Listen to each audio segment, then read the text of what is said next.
Ikhwan akhwat, para pecinta kesucian jiwa, dimanapun pada pagi hari ini berada, kita bersyukur kepada Allah. Kita diberi kesempatan terus untuk sama-sama kita mengikuti manaqib online internasional subuh. Saya berdoa kepada Allah senantiasa untuk Bapak Ibu semua, dimanapun berada, untuk kita semua, keluarga kita semua, pasangan kita semua, anak-anak kita semua.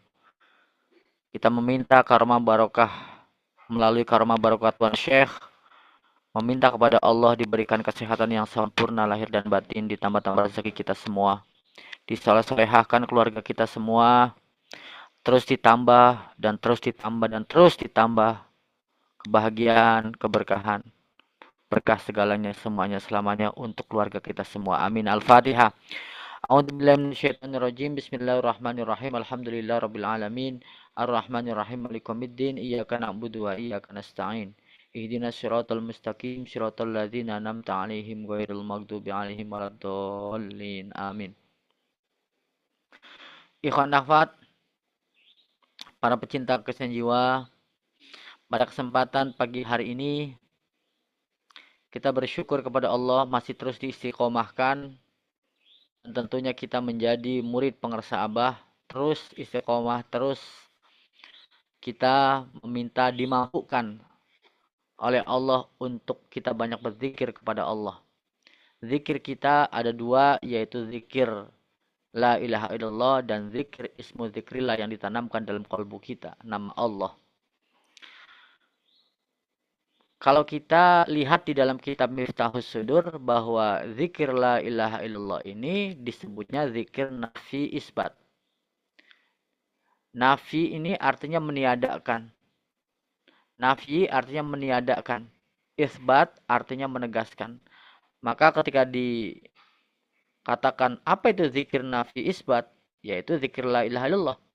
Apa itu zikir la ilaha illallah? Bisa dikatakan zikir nafi isbat. Zikir yang meniadakan dan menetapkan. Zikir yang meniadakan dan menegaskan. Wa amma mahiyatun nafsi wal isbati fahuwa afdulu wa asyaddu ta'thiran. Wa huwa kalimatul la ilaha illallah. Adapun zikir nafi isbat merupakan zikir yang paling utama dan paling besar pengaruhnya, yaitu kalimatnya la ilaha illallah. La ilaha illallah disebut juga kalimat thayyibah. La ilaha illallah, tiada Tuhan, meniadakan Tuhan apapun. Tuhan harta, kalau dulu zaman dulu ya, Lata Uzza, patung-patung, tempekong, sesembahan. La ilaha, tidak ada patung-patung. Illallah kecuali Allah. Maka la ilaha illallah ini adalah kalimat meniadakan sesembahan-sesembahan.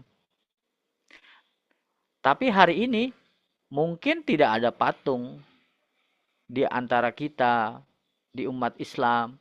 Patung itu sudah menjelma menjadi kekuasaan, menjadi hawa nafsu. Patung itu telah menjadi sesuatu yang tidak kelihatan yang ada di dalam diri kita. Patung-patung itu masuk ke dalam hati kita.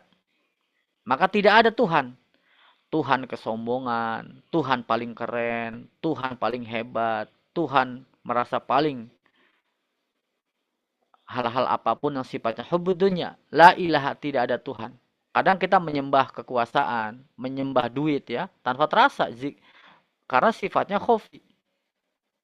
Kalau zaman dulu orang percaya akan aman merasa dengan adanya jimat misalkan, pegangan di dompet gitu ya, orang-orang dulu tuh.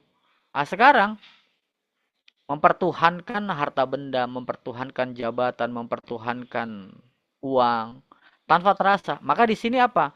Kita mesti nafsi isbat, meniadakan semua Tuhan yang ada di dalam diri kita, la ilaha. Kemudian ilallah, menegaskan satu Tuhan hanya Allah. Nah, maka kenapa kita terus betul kita istiqomah mengucapkan kalimat la ilaha illallah? Inilah alasan terkuat kita. Bagaimana kita meniadakan semua Tuhan-Tuhan di dalam diri kita dan menegaskan hanya Allah Tuhan kita. Maka kita setiap hari, setiap ada sholat, setiap waktu luang, kita banyak mengucapkan kalimat la ilaha illallah. Kata Abah, agar apa kita mengucapkan terus? Agar terjadi mendarah daging masuk ke tubuh kita. Ketika kita banyak mengucapkan kalimat la ilaha illallah, kata Abah, lidah kita banyak mengucapkan kalimat la ilaha illallah. Yang pertama, nanti la ilaha illallah yang akan melilit lidah kita, artinya mendarah daging. Yang kedua, nggak usah pikirkan akhir kalam hidup kita kira-kira apa. Ketika sakaratul maut, orang-orang yang banyak mengucapkan kalimat la ilaha illallah pasti dia akan terbiasa. Nah, jadi kalau kita lihat orang-orang sakaratul maut betapa susahnya, lidahnya keluh. Nah, maka tadi kebiasaan dibangun mulai hari ini untuk kita menjadi ahli la ilaha illallah. Investasi kita perbanyak mengucapkan kalimat la ilaha illallah. Ketika kita berada tahajud atau waktu-waktu luang, kita perbanyak mengucapkan la ilaha illallah. Kalaupun kita tidak bisa berjamaah, ya kita di kamar kita sendirian, kita salat sunnah atau ba'da salat, kita zikir la ilaha illallah berkali-kali. Terjadi repetition. Kekuatan terus-menerus yang akhirnya apa? Ya seperti batu, kita sudah tahu semua. Batu yang sangat keras ketika ditetesi air yang sangat lembut, walaupun itu air lembut sekali, walaupun itu batu keras sekali, tapi kalau dia terus-menerus, lama-lama itu batu cekung. Nah, inilah kekuatan repetisi. Kita ini mengucapkan la ilaha illallahnya repetisi, diulang-ulang. Makanya tiada bosan. Agar apa? Agar masuk ke dalam diri kita, agar masuk ke alam bawah sadar kita, agar menjadi habit. Jadi sebuah kebiasaan akan terjadi, sebuah nasib, sebuah takdir, sebuah ketentuan akan terjadi ketika terjadi habit, kebiasaan. Orang akan menjadi biasa kalau kita terus-menerus melakukan hal yang sama. Jadi kalau seandainya kenapa orang tuh kebiasaannya jelek, pasti dia sering melakukan repetisi yang jelek-jelek. Lama-lama akhirnya menjadi kebiasaan, habit. Demikian juga orang kalau bangunnya siang, terbiasa terbangun siang, maka dia akan menjadi habit sampai kapanpun. Sebaliknya orang yang terbiasa bangunnya 1 jam sebelum subuh, 2 jam sebelum subuh, akan terbiasa, maka menjadi habit ini. Maka hati-hati, perilaku itu terbentuk daripada satu repetisi yang terus-menerus. Dari tetesan-tetesan yang terus-menerus. Maka hati-hati, sebuah repetisi, apa yang kita tonton, maka menjadi karakter. Apa yang kita dengar menjadi karakter. Apa yang jadi perilaku kita menjadi karakter. Maka menjadi takdir. Nah, maka kita sedang apa? Sedang terus belajar bagaimana repetisi terhadap la ilaha illallah. Agar apa? Agar kita terbiasa menjadi mengucapkan kalimat la ilaha illallah. Sehingga kita menjadi apa? Ahli. Seorang ahli, seorang expert adalah orang yang tadi kebiasaannya adalah kebiasaan fokus. Nah, kita diajarkan Abah setiap pada sholat kita menjadi ahli la ilaha illallah agar kita expert la ilaha illallah. Nah, itu. Jadi Bapak Ibu, ikhwan akhwat, kalau kita suruh memilih, maukah kita menjadi ahli maksiat, ahli jahat, ahli la ilaha illallah? Nah, tentu kita memilih menjadi ahli la ilaha illallah. Maka kita tiada bosan, tidak kena angin, tidak kena bencana gitu ya, tidak kena badai, apapun yang terjadi, kita tetap berpegang teguh kepada kalimat la ilaha illallah. Menegakkan kalimat la ilaha illallah ya adalah tadi kita terus mengucapkan la ilaha illallah, tiada Tuhan selain Allah. Nah, la ilaha illallah ini adalah kalimat nafi isbat, meniadakan banyak Tuhan dan menegaskan Allah. Tanpa kita sadari Tuhan-Tuhan kita banyak sekali. Tanpa disadari kita ketika waktu sholat azan, kita lagi kagok nyuci mobil atau nyuci motor atau sedang bersih-bersih. Ini sama saja mempertuhankan benda gitu. Nah, maka mestinya apa ketika panggilan Abah mengajarkan kepada kita semua adalah ketika waktu sholat bergegas segera. Malah 5 menit sebelum waktu sholat kita sudah punya wudhu, sudah di atas sajadah, menunggu datangnya waktu sholat. Bukan ditunggu. Bukan ditunggu kita ini, tapi kita harus menunggu. Itulah luar biasa disiplin. Kata Abah, banyak orang yang bisa disiplin dalam berbagai macam hal. Ada orang yang disiplin datang ke kantor, ada orang yang disiplin di dalam tugas-tugasnya selesai, disiplin datang rapat on time, dan lain sebagainya.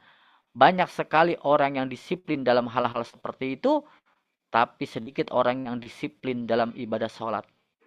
Nah, jadi luar biasa gitu ya. Guru kita mengajarkan tadi, kalau kita menjadi kebiasaan, ya maka ini menjadi satu ketentuan. Sepanjang hidupnya dia menjadi ahli la ilaha illallah dan menjadi ahli sholat awal waktu. Ini contohnya. Nah, Bapak Ibu ikhwan akhwat, jadi kalimat la ilaha illallah adalah kalimat nafsi isbat, disebut juga kalimat thayyibah, kalimah thayyibah. Kalau kita lihat referensi, banyak sekali bagaimana keutamaan-keutamaan orang mengucapkan kalimat la ilaha illallah. Jadi kalau dikatakan, kenapa sih kita ini hanya la ilaha illallah? Kata siapa? Kita juga ada sholawat, kita juga ada tahmid, kita juga ada kalimat-kalimat lain. Tetapi di sini apa? Kalimat la ilaha illallah ini adalah kalimat yang paling utama. Semua zikir, tapi yang paling utama zikir adalah la ilaha illallah. Fa'lam annahu la ilaha illallah. Ketahuilah tiada Tuhan selain Allah. Dalam Al-Quran. Seperti sabda kanjeng Nabi, Bismillahirrahmanirrahim, Qalan Nabi sallallahu alaihi wasallam, afdalu ma qultu ana wan nabiyuna min qabli la ilaha illallah. Zikir yang paling utama yang dibaca olehku, kata Nabi, dan para nabi sebelum aku adalah kalimat la ilaha illallah. Diriwayatkan dari Amr bin Shu'aib. Nah, jadi nabi kita itu mengatakan bahwa kalimat yang beliau ucapkan dan nabi-nabi sebelum beliau adalah kalimat la ilaha illallah. Jadi kalau kita mengistiqomahkan, mengucapkan kalimat la ilaha illallah ini, ya kita sedang mengikuti nabi. Sedang mengikuti nabi-nabi sebelum Nabi Muhammad SAW. Jadi kalau seandainya ada orang yang benci kepada la ilaha illallah, ya benci kepada apa yang diamalkan oleh kanjeng Nabi Muhammad SAW. Nauzubillah. Nah, ini adalah dalil atau referensi bahwa Nabi pun dan sebelum Nabi Muhammad, Nabi Muhammad mengucapkan kalimat la ilaha illallah. Kemudian sabda kanjeng Nabi, "Tsumma qala man qala la ilaha illallah khalisan mukhlishon dakhalal jannah." Barang siapa yang mengucapkan,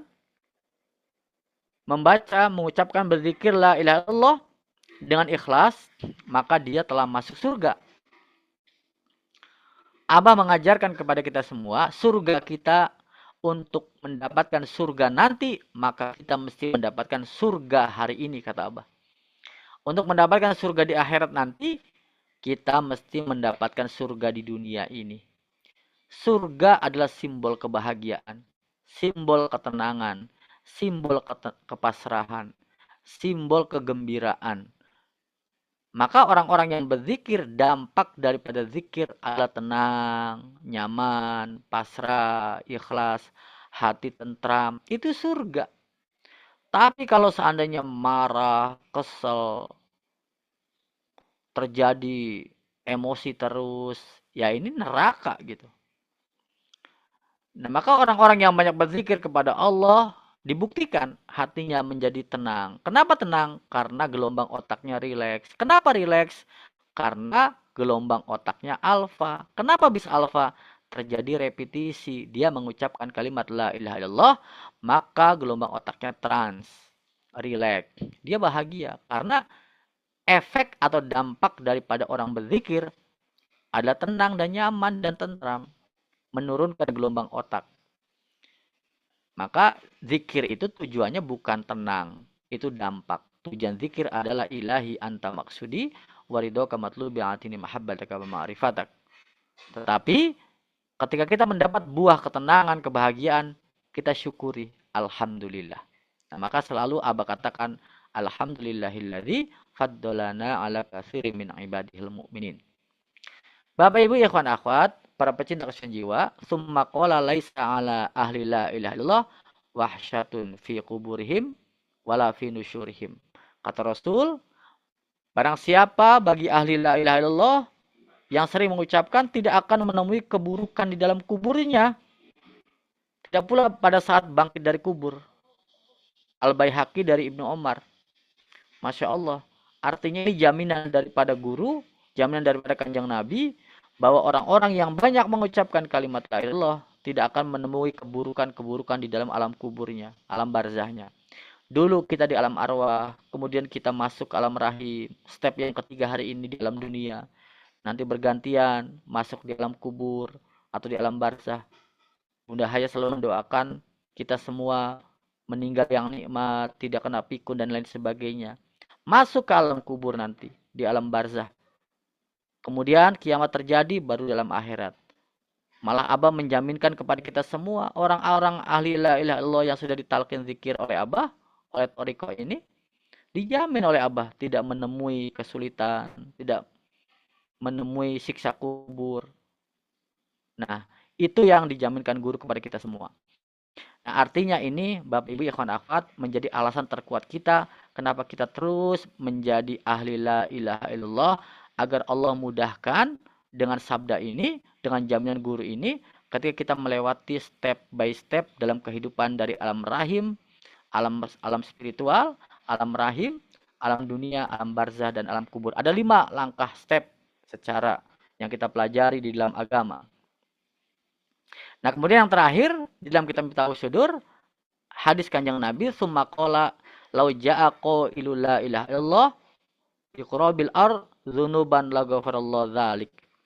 Kalau ada seorang penzikir la ilaha illallah datang kepada Allah dengan membawa dosa seumpama segede bumi gitu ya, pasti Allah akan mengampuni dosanya. At-Tirmizi dari Anas dalam Jami' Ushul Auliya halaman 193. Nah, artinya apa? Ini jaminan. Tentu la ilaha illallahnya tidak hanya la ilaha illallah yang biasa saja. Karena kata Abah, burung beo pun bisa mengucapkan kalimat la ilaha illallah kalau dilatih. Anak kecil juga bisa mengucapkan kalimat la ilaha illallah. La ilaha illallah yang punya bobot kuat, yang bisa mengampuni dosa, dosa segede gunung, segede laut, segede bumi, akan diampuni Allah. Tentu la ilaha illallah yang disilsilahkan. La ilaha illallah yang ditanamkan. La ilaha illallah yang digurukan. Kita belajar ilmu apapun punya guru, masa la ilaha illallah tidak punya guru. Kita belajar ilmu matematik, ilmu tentang sains, tentang ilmu apapun ada gurunya. Masak juga ada gurunya, menjahit juga ada gurunya. Masa hal yang sifatnya spiritual, sifatnya yang tidak kita ketahui, yang sifatnya gelap, kita tidak punya guru. Nah, maka kita wajib punya guru. La ilaha illallahnya harus digurukan. La ilaha illallahnya harus ada silsilah. La ilaha illallahnya harus tersambung, ada mata rantai sampai kepada kanjeng Nabi Muhammad SAW. Dan kita bersyukur bahwa ketersambungan itu sampai hari ini ke pengersa Abah Aos untuk kita semua. Alhamdulillah. Alhamdulillahilladzi faddalana ala katsirin min ibadil mu'minin. Berkah segalanya semuanya selamanya untuk kita semua. Dari doa-doa pengersa Abah kita aminkan Al-Fatihah. A'udzubillahi minasyaitonirrajim. Bismillahirrahmanirrahim. Alhamdulillahirabbil alamin arrahmanirrahim maliki yaumiddin. Iyyaka na'budu wa iyyaka nasta'in. Ihdinas siratal mustaqim siratal ladzina an'amta 'alaihim ghairil maghdubi 'alaihim waladdallin. Amin. Terima kasih. Wassalamualaikum warahmatullahi wabarakatuh.